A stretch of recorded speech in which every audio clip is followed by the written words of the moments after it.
Vamos mexer no vespeiro?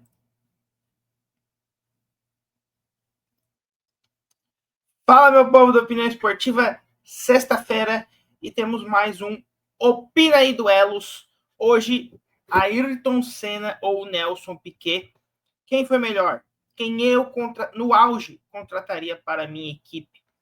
Vamos falar um pouco sobre a carreira desses dois pilotos e ao final dar o veredito de, para mim, quem foi melhor. Vamos começar com a carreira do Ayrton Senna.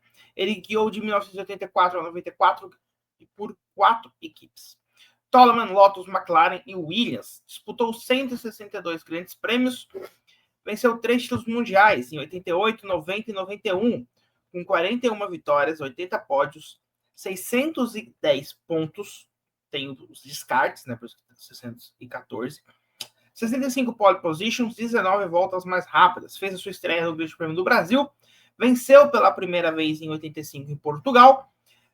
Sua última vitória foi em Adelaide, em 93. E o seu último Grande Prêmio São Fatídico San Marino de 1994. Já o Nelson Piquet corre na Fórmula 1 78 a 91. É piloto pagante na Ensine e na McLaren. À época, a McLaren vendia carros, ou seja, ele não foi um piloto contratado pela McLaren, ele guiou um carro extra da McLaren. Como contratado mesmo, Brabham, Williams, Lotus e Benetton. Foram 288 grandes prêmios, 3 títulos mundiais também, 81, 83 e 87, 23 vitórias, 60 pódios, 485 pontos, 24 pole positions. Seu primeiro grande prêmio foi na Alemanha, em 78. Sua primeira vitória foi no oeste dos Estados Unidos, em 1980. Sua última vitória foi em Montreal, em 91. E o seu último grande prêmio foi em Adelaide, em 1991. Apresentados, né, os nossos duelistas aqui para vocês. Eu acho que pelos números ficou claro quem foi maior. A Ayrton Senna venceu mais corridas, está no imaginário popular, tem série na Netflix, tem documentário no Globoplay, foi tema de um documentário para os cinemas em 2010. Até hoje, o seu capacete é o mais icônico do Brasil e um dos da Fórmula 1. Todo mundo sabe descrever o capacete do Ayrton Senna e só os aficionados por Fórmula 1 sabem descrever o capacete do Nelson Piquet. Então, acho que não há discussão de qual tem a sua imagem maior, quem é mais ídolo para o seu país. Estamos falando de dois pilotos do mesmo país. Mas tudo isso é o off-pista, né? Off-track. A gente vai falar aqui da pista, da corrida. Porque o Piquet também tem os seus méritos, muito mais como engenheiro, talvez, que piloto. É ele que cria a estratégia de reabastecimento, de aquecimento de pneus e não podemos negar, e tirar isso dele, a melhor ultrapassagem, na minha opinião e na opinião de muita gente, da história da Fórmula 1, a ultrapassagem mais icônica é o drift que o Nelson Piquet faz em Hungaroring em 1986, quando vai ultrapassar o Ayrton Senna. A gente não pode tirar isso dele. Mas, vamos lá. Eu sei que muita gente aqui vai tomar hate. Quando eu falei vamos mexer no vespeiro, é porque para muita gente, só o fato de estar discutindo entre Senna e Piquet já é uma blasfêmia. Mas vamos lá. Há uma frase muito famosa na Fórmula 1, que eu não lembro quem disse, que era sobre Mansell, Piquet, Prost e Senna. A gente vai só falar aqui da parte que interessa o vídeo, que é, neste momento, Senna e Piquet. Quem é o melhor piloto? Não sei, vamos entregar 4 carros. Não, vamos entregar carros iguais para todos os pilotos do grid e convidar esses pilotos para disputar. Isso, de fato, aconteceu. Em 1984, em Nürburgring foi distribuído o mesmo carro da Mercedes para todos os pilotos, carros iguais, em condições iguais, e quem venceu aquela prova foi o Ayrton Senna. Então, essa frase ela tem um fundo de verdade. Entregue os carros e mande eles correr. O Senna vai vencer, como de fato venceu, quando isso aconteceu na vida real, em 1984. Porém, dê 24 horas para esses caras mexerem o que quiserem no carro. E eu te garanto, o Nelson Piquet irá ganhar. Isso vem muito por conta que a Brabham não tinha o melhor carro do grid em 81 e 83. As Williams eram os melhores carros de 81, as Ferraris eram os melhores carros de 83. Porém, Nelson Piquet saiu campeão nessas duas edições. Nigel Mansell venceu mais provas e tinha mais condições de ganhar o título em 87, já que o Piquet estava lesionado, com uma lesão que, segundo o próprio, no olho, nunca mais teve o mesmo nível de pilotagem que tinha antes dessa lesão. Em 86, todo o cenário conturbado, porque tinha o melhor carro e perdeu o campeonato para o Mansell, e a gente vai chegar o Mansell e para o Prost, e a gente vai chegar nisso aqui agora. Porque o Piquet teve por 2 vezes em sua carreira o melhor carro do grid. Em 86 e 87, levou um título para casa. Em 87, perdeu o de 86 para o Alain Prost. Há todo um contexto por trás, o acidente do Frank Williams e tudo mais, foi para a última etapa, a Williams errou o pit stop dele e o Prost foi campeão. A coincidência é que por 4 vezes o Senna teve o melhor carro nas mãos e venceu 3. Qual foi o campeão no ano que ele não venceu? De novo, Alain Prost. E aí, eu falei que a gente ia guardar, vem a terceira frase. Tá, eu dei o carro na mão de todo mundo, o Senna venceu. Eu dei o carro na mão do Piquet, eu dei para eles 24 horas para eles mexerem no carro, o Piquet mexeu melhor e venceu. Quando eu falo mexer, é que ele mexeu mesmo, ao lado dos mecânicos, tudo mais, dando o feedback, tudo mais. 24 horas para testar os equipamentos, ele fazer isso. Em que condições o Prost vai vencer? Dê 5 corridas e decida quem é o vencedor na soma de pontos entre essas corridas. Eu te garanto que o Prost provavelmente vai vencer. Porque o Senna vai ser arrojado demais, vai perder alguma corrida, ele vai jogar fora. Porque alguma coisa que ele mexeu vai quebrar em algum momento e ele não vai conseguir vencer todas as corridas. O Prost, cautelosamente, vai chegar entre os 3 primeiros em todas elas. Talvez até não vença.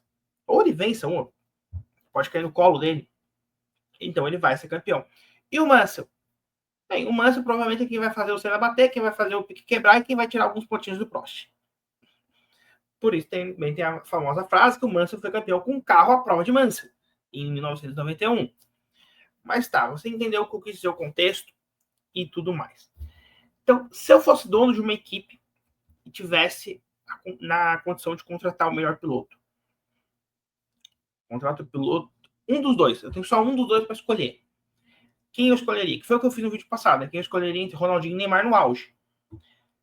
E aí vem um negócio que talvez muita gente discorde. Se eu tiver essa opção, eu vou contratar o Nelson Piquet. Porque ninguém garante que eu tenho o melhor carro do grid.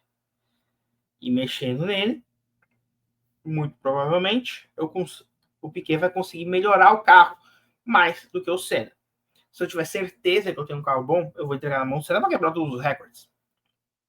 E este é um ponto que até talvez vire um vídeo, para mim, o top 2 da história, e eu falo isso em vários vídeos, para mim é Verstappen e Schumacher, porque para mim é a soma dos dois. Eu acho que o Schumacher e o Verstappen, eles têm o talento, a velocidade, essa coisa de entregar carros iguais e correr, que o Senna tinha, e os dois também têm o desenvolvimento que o Piquet tinha. Então, acho que se for para escolher entre os dois, eu prefiro um piloto que vai me ajudar a construir uma equipe melhor do que um piloto que vai me fazer vencer o que eu tiver com aquele carro. Ah, isso quer dizer que o Senna era ruim? Não, vamos lá, a gente tem pontos positivos aqui também. A gente não tem campeão do mundo. Óbvio que tem pontos positivos. A Lotus não tinha o melhor carro em 86. E mesmo assim, o Senna disputou o título até o final.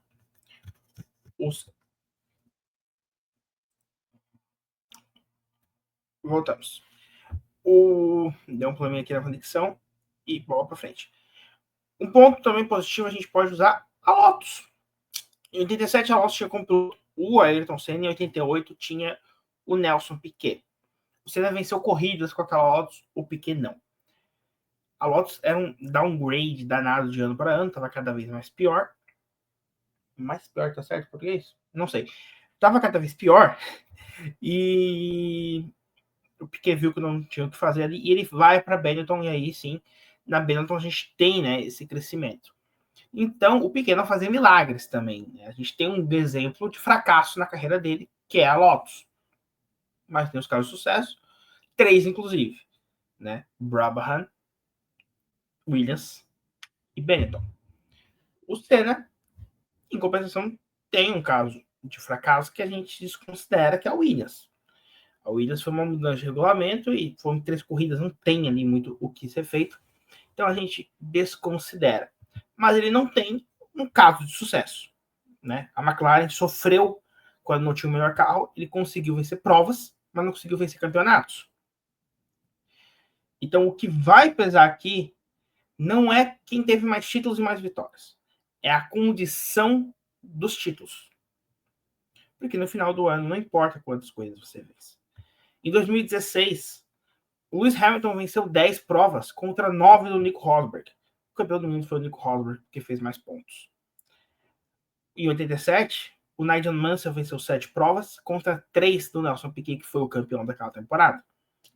Não é sobre vencer corridas.